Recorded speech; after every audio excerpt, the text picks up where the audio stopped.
Ululati razzisti in tribuna, la squadra lascia il campo a 2 minuti dalla fine. Ancora un grave episodio tra i dilettanti nel Padovano, nel mirino un calciatore di colore. L'arbitro avrebbe sentito ma non ha interrotto il gioco. Nel parcheggio poi nuove minacce.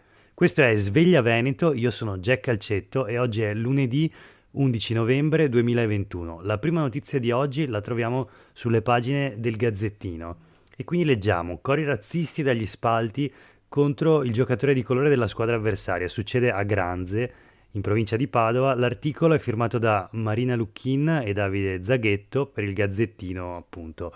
Leggiamo: i tifosi lanciano un fumogeno in campo e infine l'arbitro sospende la partita per abbandono. Ma non finisce qui. Quando i calciatori ospiti salgono sul loro pulmino, i tifosi di casa intonano nuovamente in coro offese, tanto che poi devono intervenire i carabinieri. È successo nel campionato della seconda categoria padovano. Nell'occhio del ciclone il match di ieri sera tra ADS Granze e Polisportiva Tribano. L'episodio sarebbe avvenuto sul 3-3 nel terzo dei 5 minuti di recupero concessi dal direttore di gara, quando mancavano circa un paio di minuti al termine della partita.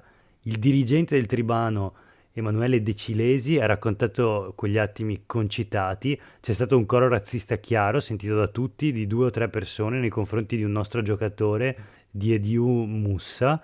Negli attimi successivi i suoi compagni hanno richiamato l'arbitro, che ha fermato il gioco per ascoltarli.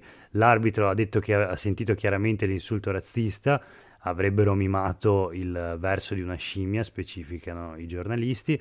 I ragazzi si sono subito indignati e, per rispetto nei confronti di Edu Mussa e di altri loro compagni di colore in campo, hanno deciso di abbandonare il terreno di gioco e recarsi negli spogliatoi. L'arbitro, racconta sempre il dirigente del Tribano, mentre il Tribano entrava negli spogliatoi sotto la tribuna, ha decretato la fine della partita con il triplice fischio. Volavano insulti di ogni genere da parte dei tifosi del Granze. Una volta fatta la doccia e uscita dagli spogliatoi, come non bastasse, i nostri giocatori sono stati offesi e minacciati da un gruppetto di tifosi, probabilmente quegli stessi tifosi del Granze, autori del coro razzista. A quel punto, prosegue il racconto, un mio giocatore di colore ha pensato, sentendosi minacciato, di chiamare i carabinieri e indicare le persone che avevano cercato di aggredirlo, per fortuna trattenute da personale di entrambe le società. Probabilmente ci daranno la partita persa a tavolino. Al momento del ritiro della squadra dal campo ne eravamo consapevoli, ma è già un po' di volte che ci capitano situazioni del genere e stavolta abbiamo deciso di non passarci sopra, anche perché questo episodio è stato molto pesante e non vogliamo più passare per quelli che chiudono le orecchie facendo finta di niente. E infatti c'è un precedente. Non basta un insulto per evitare il 3-0, leggiamo sempre sul Gazzettino. Un mese fa Cisonese San Michele Salsa, un campionato di prima categoria trevigiana, è il 25esimo, calciatore ospite sempre di Edu, discute con l'arbitro per una decisione appena presa, dalla tribuna un grido: stai zitto Negrone. Miki Sansoni, capitano degli ospiti, risponde con un sei un ignorante e l'arbitro applica il regolamento buttando fuori Sansoni, che non potrebbe rispondere alle provocazioni. Quindi il capitano ha deciso di fare rientro negli spogliatoi, invitando tutti i compagni a seguirlo, e pochi giorni dopo, come previsto, è arrivata la sconfitta al tavolino, gara persa 3-0, gara persa 3-0 al San Michele Salsa, e una gara di squalifica ai giocatori Miki Sansoni, il capitano, e Marco Russo espulso. Nessuna ammenda ai locali, non essendoci stati cori razzisti, ma un singolo insulto razzista. Il giudice ha ravvisato un comportamento equivoco e delimitato episodicamente, non ravvisando nel comportamento del capitano una causa di giustificazione per il rifiuto di proseguire. L'insulto, per essere discriminatorio, deve connotarsi per essere motivato da intenzionalità discriminatoria. Insomma, invece ieri i responsabili del Granze si sono dissociati dal comportamento dei loro tifosi. La società negli anni scorsi ha sempre avuto giocatori di colore senza che sia mai avvenuto un episodio di questo genere. L'Atletico Granze è concretamente impegnato da molti anni nel contrastare il razzismo e ogni forma di discriminazione. Questo era il pezzo di Marina Lucchin e Davide Zaghetto sul Gazzettino di oggi. Per la seconda notizia invece ci spostiamo a Venezia, sulle pagine della Nuova. 3 ore di sciopero, linea dura dei sindacati ACTV, trasporto pubblico a rischio paralisi. Lo stop dalle 12 alle 15, non sono previste corse minime garantite. L'invito dei sindacati: i cittadini protestino con noi contro il rischio di nuovi tagli. E quindi leggiamo: Venezia a rischio blackout per 3 ore, l'ennesimo sciopero indetto per questa mattina dai sindacati di ACTV rischia di paralizzare la città. Dalle 12 alle 15 infatti marinai e autisti incroceranno le braccia e si riverseranno al Tronchetto, dove è stato indetto un presidio di protesta sotto gli uffici del gruppo AVM, che è il gruppo, diciamo, che controlla ACTV. Il corteo precedentemente previsto da Campo San Geremia è stato negato dopo la stretta recente sulle manifestazioni, stretta decisa a livello nazionale dal Consiglio dei Ministri e dalla ministra Lamorgese. Al presidio è stata invitata tutta la cittadinanza dalle organizzazioni sindacali, visti i precedenti si prevede un alto tasso di adesione. Lo sciopero è indetto da CGIL, USB e UGL, hanno poi aderito anche UIL e SGB. Trattandosi di uno sciopero di sole 3 ore, non sono previsti servizi minimi garantiti. ACTV pubblica sul proprio sito internet un lungo elenco di corse autobus aggiuntive e garantite per gli studenti nelle scuole di tutto il territorio interessato dallo sciopero. Ecco, la Nuova Venezia in questo articolo di Eugenio Pendolini sottolinea come si tratti dell'ennesima giornata di passione che arriva dopo gli scioperi a ripetizione degli ultimi mesi, non certo una novità, insomma, le questioni sul tavolo, gli assembramenti agli imbarcaderi, le guardie giurate introdotte dalla società in seguito agli episodi di aggressione, i mezzi stracolmi nei weekend festivi. Ora però in ballo, dicono le sigle, non c'è più l'avvertenza che tiene banco da gennaio e con un passaggio tra l'altro che ha visto un referendum bocciato dagli stessi lavoratori e quindi l'avvertenza che riguardava la disdetta degli accordi integrativi e la trattativa in corso per il nuovo contratto. Invece ora non si parla nemmeno dell'applicazione in corso del contratto, con la disdetta di aprire la parte della parte normativa sui turni di lavoro, ma non di quella economica. Tra l'altro su questo punto CGIL e USB, leggiamo, hanno già presentato una denuncia. Lo sciopero, invece, lo hanno spiegato nei giorni scorsi i sindacati, è a difesa del servizio pubblico dal rischio tagli e quindi in prospettiva di privatizzazioni, chiaramente. Eventualità questa sempre smentita dall'azienda, quella dei tagli, azienda che è alle prese da 1 anno e mezzo con il crollo degli incassi provocato dalla pandemia e dalla scomparsa, almeno fino a inizio estate, del turismo.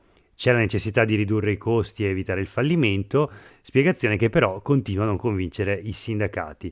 E quindi conclude Pendolini nel suo pezzo per La Nuova che i rapporti tra le parti siano ai minimi termini non è affatto un mistero. L'ultima riprova è arrivata giovedì durante l'incontro richiesto dall'azienda e dall'amministrazione comunale. Sul tavolo di nuovo le previsioni in rosso sugli incassi pari a 72 milioni per fine anno, come ripetuto dall'assessore Michele Zuin, così come l'impegno al mantenimento del servizio in house e dei posti di lavoro.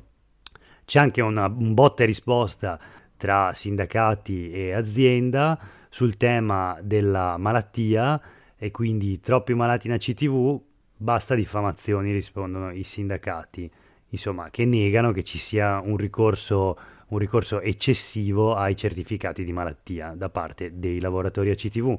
Per la terza notizia del giorno, invece, ci spostiamo sulla stampa nazionale, dove sul Corriere della Sera troviamo la tradizionale, ormai direi, intervista al presidente della Regione Veneto, Luca Zaia, che appunto rilascia a Marco Cremonesi un'intervista intitolata "Grave manifestare senza mascherina, essere negazionisti è un gioco pericoloso", chiaramente una dichiarazione di Luca Zaia.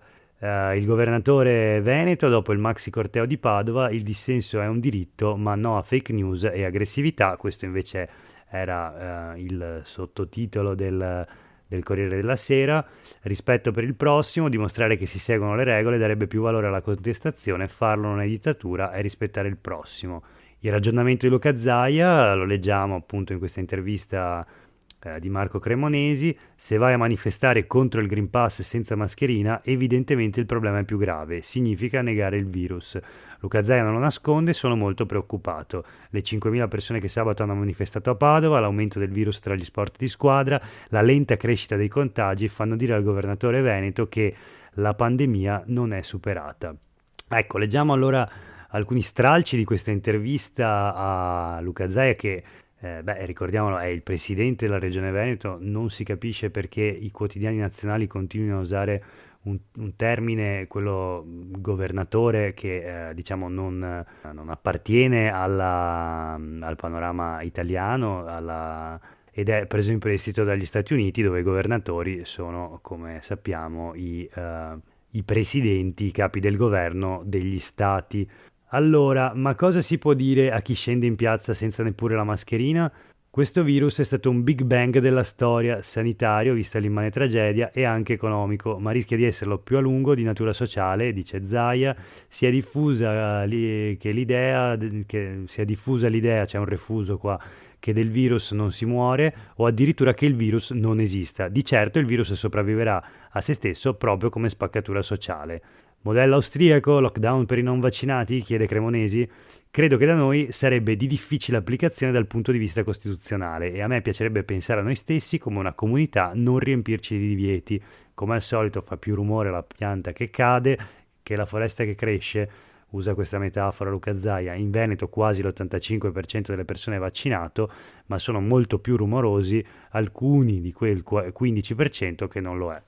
Chiaramente è così, e non a caso, considerato che anche questa intervista prende le mosse proprio dalle contestazioni Novax o no Green Pass che si sono tenute anche negli ultimi giorni.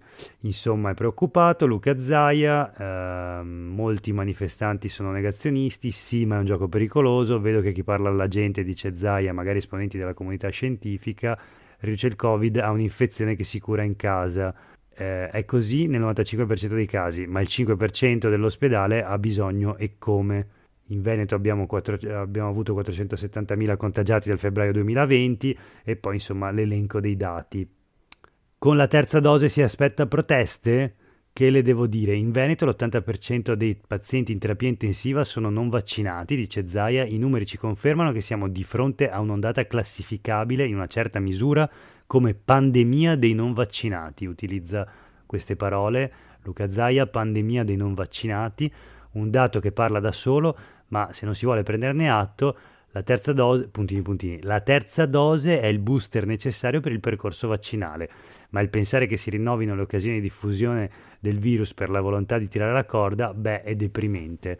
Poi conclude l'intervista con un passaggio, una riflessione sulle società sportive. Questa era l'intervista appunto a Luca Zaia. Sulle pagine del Corriere della Sera rilasciata questa intervista a Marco Cremonesi. Proseguiamo con la prossima notizia. Siamo in Polesine, il quotidiano è La Voce di Rovigo. Il Presidente della Repubblica Mattarella: ricordare è un dovere, è la nostra storia. Da tanto dolore è nato il riscatto. Queste le parole di Mattarella. Chiniamo la testa in memoria degli occupanti del camion di Frassinelle, alle sofferenze agli sfollati. Insomma, è il ricordo del Presidente della Repubblica Sergio Mattarella, che ieri ha commemorato la tragedia dell'alluvione del Polesine, di cui tra l'altro avevo parlato già in questo podcast nelle puntate precedenti. Sul Mattino di Padova, invece, un altro anniversario, una ricorrenza, questa volta meno tragica, anzi assolutamente positiva. Nella notte tra il 13 e il 14 novembre 1985 all'ospedale di Padova l'intervento che cambiò la storia della cardiochirurgia. Gallucci, Lazzari e Busnello, 36 anni fa, il primo trapianto di cuore in Italia. Ecco, un bel articolo che ricorda questa ricorrenza, quando 36 anni fa, in queste ore, l'Italia ha preso una notizia destinata a cambiare il corso della cardiochirurgia in Italia. Lo troviamo sulle pagine del Mattino di Padova di oggi. Ci avviamo alla conclusione di questa puntata di Sveglia Veneto. Oggi è il 15 novembre 2021 e la prossima notizia è una curiosità. Miss Italia torna a Jesolo con Elettra Lamborghini, ma ora è giallo sui costi.